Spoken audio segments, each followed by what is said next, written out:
nous voyons la puissance du sang de l'agneau. Les sacrifices de l'Ancien Testament préféreraient la mort de Jésus-Christ.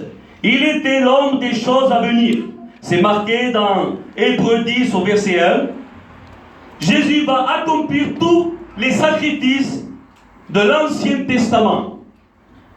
C'est pour ça que Jean le Baptiste va dire, voici l'agneau de Dieu qui ôte le péché du monde. C'est pour ça que dans l'Ancien Testament on disait les sacrifices. Mais aujourd'hui, c'est le sacrifice. Béni soit le nom du Seigneur Jésus. La croix est donc la preuve de l'expiation pour le salut du monde entier. Bendito sea el Seigneur. Je ne voudrais pas m'étaler là-dessus, non. Je voudrais passer un petit peu. Je vais prendre une note ou deux encore. Et après, nous passerons à un autre point.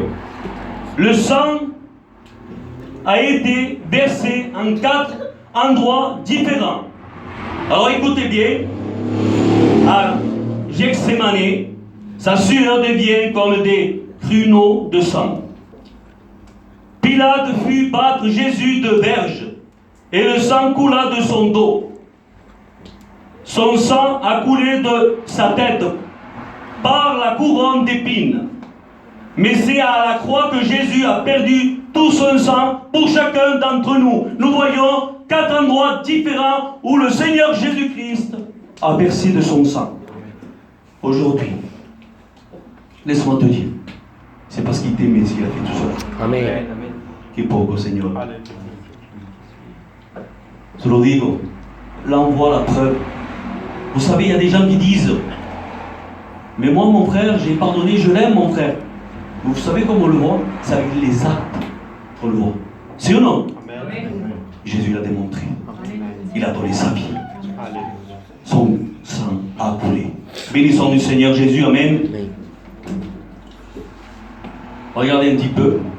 Dans l'Ancien Testament, l'alliance de la loi a été inaugurée par Moïse avec son sang, c'est-à-dire avec le sang des bêtes, pardon. Et dans le Nouveau Testament, Jésus inaugurait la nouvelle alliance avec son propre sang. Vous savez, l'autre fois je parlais avec un frère, écoutez bien, je voulais tirer votre attention là-dessus. Pour que le sacrifice soit valable, pour que le sacrifice, Dieu puisse l'accepter, il fallait 4 choses.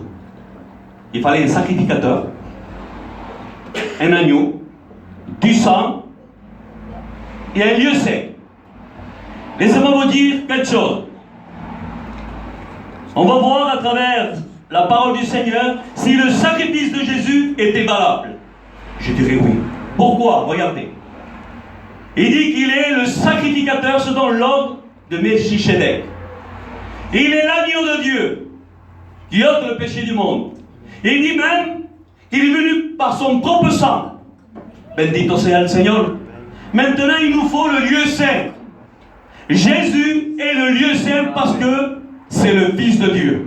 Bendito sea el Seigneur. Amen. Les gens disent Amen. Amen. Le deuxième point.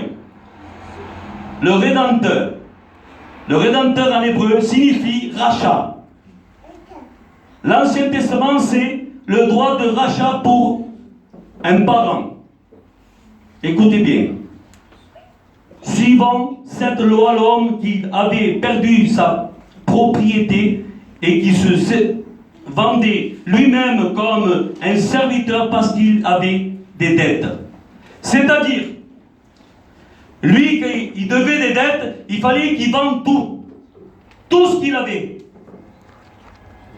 Mais lui, le vendait, mais en même temps, lui, il se vendait comment? En disant, je suis ton serviteur, pour ne pas perdre ce que lui avait. Laissez-moi vous dire de la part de Dieu. Le rachat parmi les Juifs faisait ainsi. Écoutez maintenant. Regardez à la fois sa propriété et sa liberté.